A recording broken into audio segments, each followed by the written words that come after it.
Alright, Noisia, you three of you are very amazingly talented producers. Tell us a little bit who does what in the studio. Wow, that's the one question we never answer.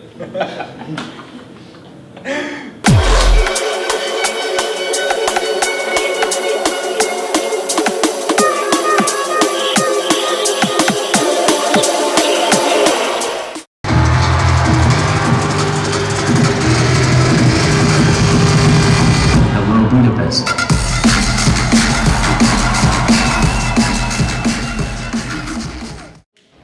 We all do everything. Yeah, I do everything. Yeah, I do everything. He does everything. I do most things. It's way better for your productivity if you don't exactly try to find out who does what and who should be doing X and Y and who should not be doing it. If you make hard lines about who does what, it's very bad for creativity. So we have to keep it open. We've all accepted that we really need each other to do this, to keep doing this. If one of us stops, Noisia will be something completely different. Well, I think I do most of the commercial parts. I'd say. Yeah. Yeah, I do most of the... All those Noisia commercial house records. Yeah. Alright, That one? No, I didn't back that, sorry. Alright, on to my next question. You guys have your Noisia Radio series. Can you tell us something about that radio series for people who don't heard about it yet? Well, basically, we play a lot of drum and bass music because we get sent a lot of good drum and bass music, and we like all kinds of music, but we like a lot of drum and bass music, which is why we make a lot of drum and bass music. We love drum and bass music, but we try to play like everything that we like, that we think our audience will like too, and some tunes where we don't care whether the audience likes it. We love it so much that we play it. But that's why we started it, mainly to show appreciation for songs that people wouldn't necessarily know that we like them. Yeah, and also tracks that we wouldn't necessarily play when we're DJing. So Yeah, and that, because during the DJ sets, there's a lot of things that, we get sent a lot of music that we like that we don't play then, and we run labels, and we have a lot of music coming in and a lot of music coming out that we want to play and showcase and have a place for, and so we wanted to make this platform. And it's also a way to have a bit more communication with our audience than just grabbing a mic at a show and saying hello, or saying something on Twitter, because we get the questions for our show and we try to answer them, and it feels like a nicer way to be in music than just DJing. Alright, excellent guys. And what was the most extreme circumstances where you had to record a radio episode? Oh, that was the one that we did where we had to move the hotel rooms because we had just set up, and then we got a call like your hotel room's cancelled. Oh yeah. And then we got really angry and I was really hungover, and I was shaking. Yeah. From the hangover, and then we had to move the studio to Thomas's room. So we had built a studio with mattresses and this little portable recorder and a laptop, and I don't know, we came a long way. We wouldn't do it that way now. Yeah, also remember one that me and Martijn did in America when it was New Year's already in Europe, and it was 12 o'clock and our family started calling, and we were still in the room, in a hotel room where we had put it was a lot of glass in the hotel room, and we basically put all the furniture that would not reflect sound up against the glass, and just the sofa and the mattress. Yeah, the ironing board and everything. And then we started getting calls like, "Hey, Happy New Year," and we were in the middle of trying to record it. But that felt really, really strange as well. It's been a while since you released your first album, Split the Atom. Yes. Are you guys planning on making a second one, or is it in the pipeline already, or any news about a second one? We are planning on making a second album. That's all information we can reveal right now. Alright, I respect it. We have plans. Nice and big plans. Big plans. If you had to choose a favorite track that you've made, what would it be and why? The other day I knew the answer to this. I know the answer. Right now, it's Dead Limit. Because it does everything, it ticks all boxes. It's a very good track to DJ and it's a really cool tune to listen to. And yeah, and I think we'll be playing that for a long time too.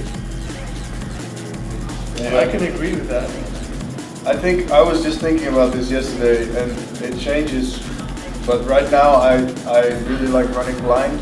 I was thinking about that, and there's something about the whole track and the whole vibe of it and the whole way it came together that I think is really. I have no regrets at all about anything in the song. I think everything kind of works, and it's also a tribute to something from like a certain sound that I'm really glad that we made at some point because it meant a lot to us, and I think that came out nice. I can agree with that too. What is the weirdest thing that you ever sampled? An ass. It's probably still cardboard rubbing against my ass, someone's ass. I recorded you while you were throwing up, Yeah. but we never used that.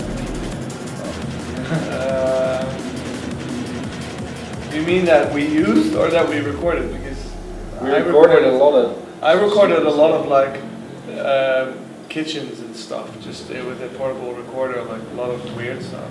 Weird sounds. One of the sounds that we used, we actually recently explained in Noisia radio. Yeah, it's a little mini power drill at the end of Yeah. It's pretty. Yeah, that was probably because it plays a melody. It's like, and it's just because of squeezing a little bit, it starts playing a melody. That was pretty cool. Who are the drum bass artists whose music you always look forward to hear? The beats. Our beats, Memphis, Hybris, Signal. Signal right now, yes. Disprove, Nick B, everybody on Invisible, everybody on Division, everybody on Vision. We'd be running a false label if we weren't excited about it. But yeah, there's a lot more artists. The audio does awesome things. That's the one I was looking for. Yeah, there's a lot of good stuff right now. So Fucking Annex. Annex, yeah. definitely. the whole lineup. Yeah. Osai, Yeah. he's been really making some really cool things. But Camera Crooked as well. Not that we play it, but I love what they do. I love what they stand for, and I love what they try. So always like, oh, there's a new record. Let's check it out. Surely it's something different, or it's the same different thing, which they do very well. You collaborated with many different artists in the drum and bass scene, but who is the person you always wanted to collaborate with, but you never had the chance to do it? Well, we never collaborated with audio. That was a bit weird. Gridlock. Gridlock. We tried once with Calyx. I tried once with Pendulum. Yeah. Well, actually, Hyenas is with Calyx too, but before Calyx and TV, it was we tried to write something with Calyx. We still didn't do a track with Prodigy, which we always said we wanted, and we still haven't done it. yeah. All dead. Radiohead. Still haven't done it. Michael Jackson. Still hasn't happened. You should listen to The Weeknd, maybe you like it. No, I think he's doing too much Michael Jackson. You guys have been in Budapest quite a few times now. What are your best memories during your stay in the city with Bladerunnaz? I have a lot of good memories here. The very first one was when we played Devasin, and we played at someone's birthday party. They were No, it wasn't a drum and bass party. It was a drum and bass party, but it was his birthday party, and we were headlining, and then the next day we played at Budapest. Those were our first 2 shows ever outside of our own city. Yep. So that was pretty memorable. And then after that, every time we played here, I remember playing on top of the hill in some kind of round venue or something. I'm not sure what it was called, Citadel or something. Is that possible? Yeah. And I played on the boat. yeah, on the boat at the Ziget Festival. That was memorable. Yeah. Oh damn! I got really drunk with Cameraman. No, but before I played there before when once I had to replace Jason Status. They couldn't make it, and I was already here. You were there. I was at the festival. You were there, and you were in a tent next to the 24-hour music. Yeah, it was That pretty heavy. So yeah, many good memories. Yeah, I mean, one I think for me that tonight there was a bunch of people with a really long banner, like 15 meters or something. and it said you're pushing the envelope to make a speaker joke.